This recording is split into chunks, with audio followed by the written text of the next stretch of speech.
अब जाकर पाकिस्तान पर दोहरा गाज गिरा है।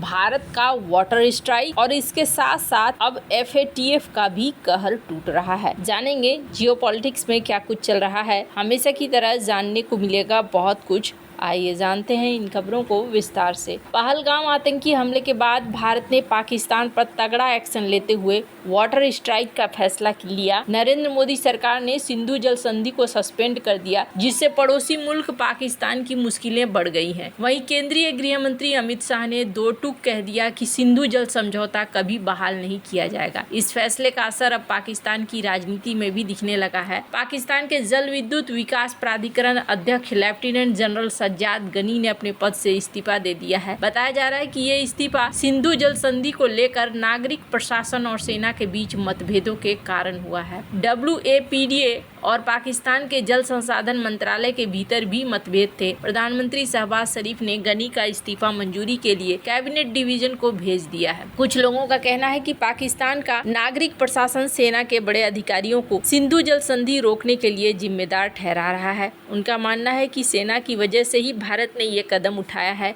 लेफ्टिनेंट जनरल सज्जाद गनी को अगस्त 2022 में WAPDA का अध्यक्ष नियुक्त किया गया। सज्जाद गनी एक कश्मीरी हैं और उनके पिता अभिनेता अहमद ताहा गनी है। सेना में वह GOC 19 DIV झेलम में थे। 2009 में वह उत्तरी स्वात के मुख्यालय चले गए। स्वात में रहने के दौरान गनी पर भ्रष्टाचार के आरोप लगे थे। बाद में उन्होंने पाकिस्तानी सेना के 5 कोर कराची का नेतृत्व किया। कोर कमांडर के रूप में उन्होंने दक्षिणी पाकिस्तान में ऑपरेशनल तैयारियों की निगरानी की। वह 2016 में सेना से सेवानिवृत्त हुए। गनी को 17 अगस्त 2022 को कोट अदू पावर कंपनी के निदेशक मंडल के रूप में नियुक्त किया गया। भारत और पाकिस्तान के रिश्ते 22 अप्रैल को पहलगाम में हुए आतंकी हमले के बाद बहुत खराब हो गए थे। इसके बाद नई दिल्ली ने सिंधु जल संधि को रोक दिया था। केंद्र सरकार का कहना है कि IWT तब तक रुकी रहेगी जब तक इस्लामाबाद सीमा पार आतंकवाद के समर्थन को पूरी तरीके से बंद नहीं करता है। भारत का कहना है कि पानी और खून एक साथ नहीं बह सकता है। इसका मतलब ये है कि जब तक पाकिस्तान आतंकवाद को समर्थन देना बंद नहीं करता है, तब तक सिंधु नदी के पानी पर समझौता सस्पेंड ही रहेगा। केंद्रीय गृह मंत्री अमित शाह ने एकदम से साफ कर दिया है। बल्कि ये भी कहा गया है कि भारत उस नदी के पानी को अपने इस्तेमाल के लिए मोड़ेगा। ये बात एक इंटरव्यू में कही गई। उन्होंने ये भी कहा कि पाकिस्तान को जो पानी अनुचित तरीके से मिल रहा है, उसे राजस्थान तक नहर बनाकर पहुँचाया जाएगा। भारत ने सिंधु जल संधि को तब स्थगित कर दिया था जब 22 अप्रैल को जम्मू और कश्मीर के पहलगाम में एक आतंकी हमला हुआ, जिसमें 26 नागरिक मारे गए थे। अमित शाह का ये बयान उस समय आया है जब पाकिस्तान के प्रधानमंत्री शहबाज शरीफ भारत से बातचीत को लेकर एक बार फिर अमेरिका से गुहार लगाई है। शहबाज शरीफ ने जम्मू कश्मीर, सिंधु जल संधि, व्यापार और आतंकवाद के खिलाफत जैसे लंबित मुद्दों पर वार्ता की इच्छा जाहिर की है। उन्होंने अमेरिका के विदेश मंत्री मार्को रूबियो से ये बात कही, लेकिन केंद्रीय गृह मंत्री अमित शाह ने साफ कर दिया है कि भारत पाकिस्तान के साथ सिंधु जल संधि को बहाल नहीं करेगा। भारत सरकार ने इस संधि को रोकने का कारण पाकिस्तान द्वारा सीमा पार आतंकवाद को समर्थन देना बताया है। पाकिस्तान ने पहलगाम हमले से शामिल होने से इनकार किया। हालांकि दोनों देशों के बीच युद्ध विराम समझौता होने के बावजूद संधि अभी भी रुकी हुई है। अमित शाह ने स्पष्ट रूप से कहा कि सिंधु जल संधि को अब बहाल नहीं किया जाएगा। भारत अब सिंधु नदी के पानी को अपने फायदे के लिए इस्तेमाल करेगा। उनका कहना है कि पाकिस्तान को जो पानी मिल रहा है उसे राजस्थान तक पहुंचाया जाएगा। ये फैसला पहलगाम में हुए आतंकी हमले के बाद लिया गया है, जिसके लिए भारत पाकिस्तान को जिम्मेदार मानता है। बता दें कि सिंधु जल संधि जो 1960 में हुई थी, भारत और पाकिस्तान के बीच सिंधु नदी के पानी को बांटने को लेकर नियम है।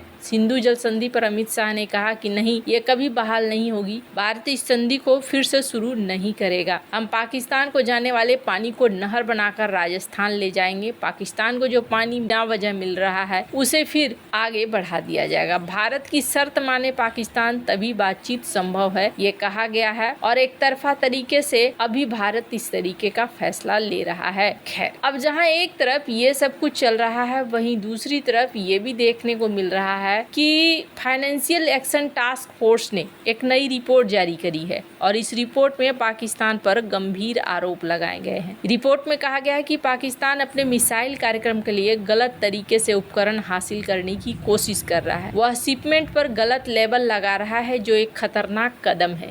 FATF का कहना है कि पाकिस्तान सामूहिक विनाश के हथियारों के प्रसार के वित्त पोषण को रोकने के लिए जरूरी कदम नहीं उठा रहा है। इसमें वो चीन की मदद भी ले रहा है। आपको बता दें, FATF एक वैश्विक संस्था है। ये संस्था देशों को मनी लॉन्ड्रिंग और आतंकवाद के वित्त पोषण से निपटने में मदद करती है। रिपोर्ट में ये भी खुलासा हुआ है कि चीन से आने वाले बैलिस्टिक मिसाइलों के कुछ महत्वपूर्ण पार्ट्स को गलत तरीके से दिखाया गया है। दस्तावेजों में उनकी गलत जानकारी दी गई है। रिपोर्ट में ये भी बताया गया कि इन पार्ट्स का जो इम्पोर्टर है उसका संबंध पाकिस्तान के नेशनल डेवलपमेंट कॉम्प्लेक्स से है। ये कॉम्प्लेक्स मिसाइल बनाने का काम करता है। भारत इस रिपोर्ट में दी गई जानकारी का इस्तेमाल पाकिस्तान को FATF की ग्रे लिस्ट में वापस लाने के लिए कर सकता है। ग्रे लिस्ट में उन देशों को शामिल किया जाता है जिनमें मनी लॉन्ड्रिंग और आतंकवाद के वित्त पोषण को रोकने के लिए पर्याप्त इंतजाम नहीं है। इन देशों पर कड़ी नजर रखी जाती है। उन्हें ये दिखाना होता है कि वे अपने कमियों को दूर करने के लिए काम कर रहे हैं। पाकिस्तान को पहले भी 3 बार इस लिस्ट में शामिल किया जा चुका है। सबसे आखिरी बार उसे साल 2018 में इस लिस्ट में डाला गया था, जिसे